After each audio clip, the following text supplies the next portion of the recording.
Or die. Innovator, die! No, innovate. Or die.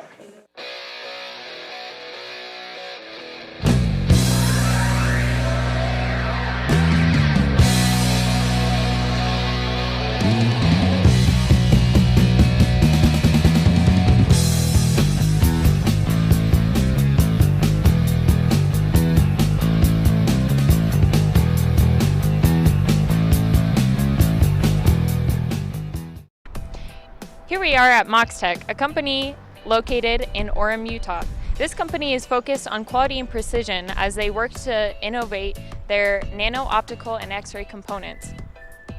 In 1986, they started with their first breakthrough, an ultra-thin polymer X-ray window, and this motivated them to continue to innovate and come up with new ideas in order to now become the leader in these nano-optical and X-ray components in the world.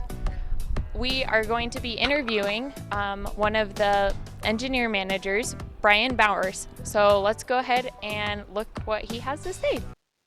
During his interview, Mr. Bowers gave some great insight about innovation in manufacturing.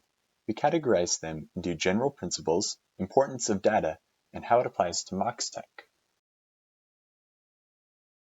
So if you were still at the iPhone 1, but you've got Samsung Galaxy 7, Yeah. iPhone 1 doesn't work anymore, right? And you get crushed. Yeah, makes sense. And that's why you've got this, they're so fast. Here's my new Samsung, here's my new Apple, here's my new, it's always innovation, more, better to capture that, particularly in the consumer market. At the end of the day, we have to develop a product that manufacturing can make.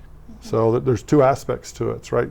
Something the customer wants, so something neat and cool, but really at the end of the day, engineers solve problems. And so we have to solve a problem, and that's what people pay us money for. But within the organization, whether it's manufacturing, which is yield, right? So how many of these wafers that I'm trying to make, how many do I have to throw away in order to make good ones? Or across wafer uniformity. And so there's different issues around the manufacturing yield. And so we can come up with lots of great ideas in research and development.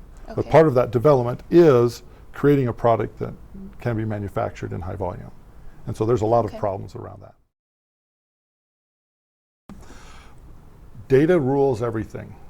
So you have to listen to data. We all have different opinions as we think what could be a problem that we're seeing, but data is king. And so it's gathering data, which is very critical.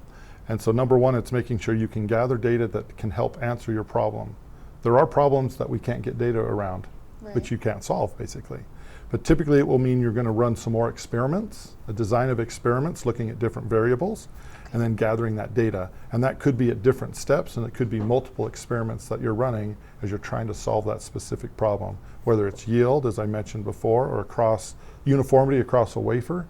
All of that comes back to being able to measure your processes and then understand the variation in there or what may be a key indicator leading to those problems.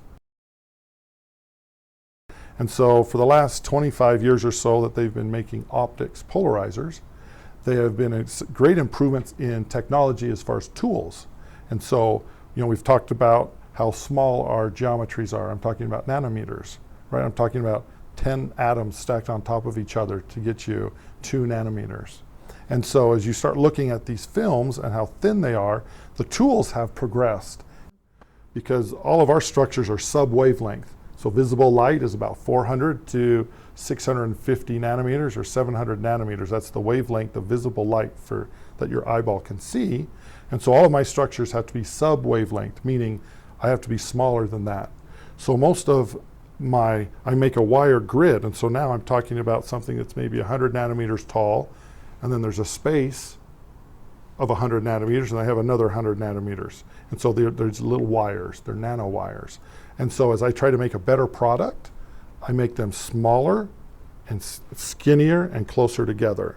But as you can go smaller and smaller, then you're pushing, I need tools to be able to make it as well as measure it, but you can get better performance and then your customers pay more for those products. As a recap, there was a ton of great material we can apply to our careers as we focus on innovation, from continuous evolution and collecting data to always having the highest quality products. And that's all we got.